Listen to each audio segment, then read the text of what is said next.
என் அன்பு சகோதர சகோதரிகளே, ஆண்டவராகிய இயேசு கிறிஸ்துவின் நாமத்தில் என் அன்பின் வாழ்த்துக்கள். இன்றைய முத்து எனும் இந்த சிறிய தியானத்தின் மூலமாக உங்களை சந்திப்பதிலே மகிழ்ச்சி அடைகிறேன்.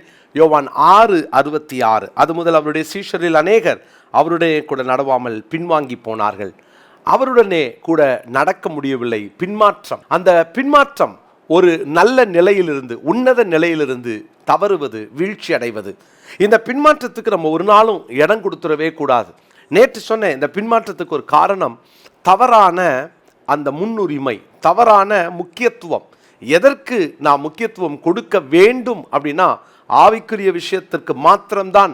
அந்த ஆவிக்குரிய விஷயம் அல்லாதவைகளுக்கு ஒரு நாள் முக்கியத்துவம் கொடுத்துடக்கூடாது என்பதில் கவனமாக இருக்கணும். இன்னைக்கு இந்த பின்மாற்றத்துக்கு இன்னொரு காரணத்தையும் நான் வேதத்திலிருந்து காண்பிக்க விரும்புகிறேன். அப்போஸ்தலனாகிய பவுல் தீமோத்தேயுக்கு எழுதின 2 நிருபத்தின் 4 அதிகாரம் 10 2 தீமோத்தேயு 4:10. ஏனென்றால் தேமா இப்பிரபஞ்சத்தின் மேல் ஆசை வைத்து என்னை விட்டு பிரிந்து தெசலோனிக்கே பட்டணத்துக்கு போய்விட்டான். தேமா இப்பிரபஞ்சத்தின் மேல் ஆசை வைத்து என்னை விட்டு பிரிந்து அவன் போய்விட்டான். இங்கே தேமாவுக்குள் வந்த ஒரு பின்மாற்றம். தேமா ஒரு காலகட்டத்தில் பவுலோடு சிறையில் இருந்தார். ஒரு காலகட்டத்திலே பவுலோடு கூட அவரும் உபத்திரவத்தை அனுபவித்தார். அப்படிப்பட்ட ஒரு தேமாவுக்கு இன்றைக்கு ஒரு ஆசை, தவறான ஆசை, அவருக்குள் வந்த ஆசை. நமக்கு எல்லாருக்கும், மனிதனாய் பிறந்த எல்லாருக்கும் ஆசைகள் வரும். ஆசையிலே எது நல்ல ஆசை, எது தவறான ஆசை, எந்த ஆசையை தேவன் ஏற்பார், எதை நிராகரிப்பார் என்பதை எந்த தேவ மனிதர்களும் கண்டிப்பாக உணர வேண்டும். உலகத்தானுக்கும் நமக்குள்ள வித்தியாசம் அதுதான். உலகத்தானுக்கு ஒருவேளை ஏதோ ஒரு ஆசை அடைய வேண்டும் என்று அவன் முயற்சிப்பான், ஓடுவான். ஆனால் தேவ மனிதனுடைய ஆசையை அடிக்கடி வேத வெளிச்சத்திலே பரிசோதித்து கொள்ள வேண்டும். நான் இந்த ஆசைப்படுகிறேன், வேதம் ஏற்குமா, வேதம் இதை ஒப்புக்கொள்ளுமா என்று அடிக்கடி நிதானித்து பார்க்க வேண்டும். இவர் கூட சிறைச்சாலையில் இருந்த அப்போஸ்தலனாகிய பவுலுடைய ஆசையை குறித்து வேதம் இப்படியாய் சொல்லுகிறது. பிலிப்பியருக்கு எழுதின நிருபம் 3 அதிகாரம் 12 பிலிப்பியர் 3:12. நான் அடைந்தாயிற்று அல்லது முற்றும் தேறினவனானேன் என்று எண்ணாமல் கிறிஸ்து இயேசுவினால் எதற்காக பிடிக்கப்பட்டேனோ அதை பிடித்துக் கொள்ளும்படி ஆசையாய் தொடர்கிறேன். ஒன்று பிரபஞ்சத்தின் மேல் ஆசை, இன்னொன்று ஆண்டவர் அவருடைய நோக்கத்தின் மேல் எனக்கு ஆசை. ஏன் அழைத்தார், எதற்காக என்னை பிடித்தார், ஏன் என்னை ஆண்டவர் இந்த ஊழியத்தை கொடுத்து என்னை நடத்துகிறார் அப்படின்னா, என்னுடைய ஆசைகள் எல்லாம் தேவன் என் மேல் வைத்த நோக்கத்தை அடைய, தேவ திட்டத்தை அடைய, தேவ சித்தத்தை செய்ய, இந்த ஆவிக்குரிய காரியங்களின் மேல் வருகிற ஆசைகள் என் மாம்ச சம்பந்தப்பட்ட அல்லது என் பெயர் சம்பந்தப்பட்ட அல்லது என்னுடைய அந்த பெருமை சம்பந்தப்பட்ட, என்னை முன்னிலைமைப்படுத்தக்கூடிய அப்படிப்பட்ட சம்பந்தப்பட்ட எந்த ஒரு ஆசைகளுக்கும் நாம் ஒரு நாளும் இடம் கொடுக்க கூடாது. எனக்கு இந்த காரியத்தில் ஆசை, பதவியில் ஆசை, இது கிடைச்சிச்சுன்னா எனக்கு ஒரு பேர் கிடைக்கும்ல அப்படின்னா அது என்னை சார்ந்தது. ஆனால் தேவ நாமம் மகிமைப்படுவதற்காக நமக்குள் வருகிற ஆசைகள் என்னைக்கும் சேஃபானது. அது கூட தேவ சித்தத்திற்கு உட்பட்டதாக இருக்க வேண்டும்.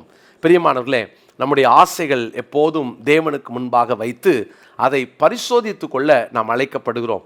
பவுல் சொல்லுகிறார், நான் அடைந்தாயிற்று அல்லது முற்றும் தேறினவனானேன் என்று எண்ணாமல் கிறிஸ்து இயேசுவினால் எதற்காய் பிடிக்கப்பட்டேனோ. அவருக்குள்ள அந்த தெளிவு இருந்தது. நான் பிடிக்கப்பட்டது எதற்காக, அதை அடைவதற்கு தான் எனக்கு ஆசை. அதுக்காக சிறைக்கு போனாலும் சரி அல்லது மறக்கப்பட்டாலும் சரி, எவ்வளவு அடிகள் விழுந்தாலும் சரி, நான் என் ஆசையை விடப்போவதில்லை. சிலர் உலக பிரகாரமான ஆசைக்காக எந்த நிலைக்கும் தங்களை விற்று போடுகிறவர்களை பார்க்கிறோம் அல்லவா? இது என்னைக்கும் ஆபத்தானது. ஆண்டவர்கிட்ட சொல்லுவோம், எனக்கு உங்க ஆசையை நிறைவேற்றுவது தான் எனக்கு ஆசை, உங்க சித்தத்தை செய்வது தான் எனக்கு ஆசை. நீங்க எனக்கு வச்சிருக்கிற, என்னை அழைச்ச அந்த பந்தய பொருள் அடைவது தான் என் ஆசை என்று சொல்லி அந்த ஆசைக்காக ஓடுவோமா? பிலிப்பியர் 3 அதிகாரம் 12 இந்த நாளுக்குரிய மனப்பாட வசனமாக நாம் குறித்து கொள்வோம். தேவனுடைய பிள்ளைகளே, இது நமக்கு ரொம்ப முக்கியமான ஒரு காரியம். என்னன்னா, தவறான ஆசை நமக்குள்ளாக என்றைக்கும் ஒரு ஆபத்தை ஏற்படுத்தும்.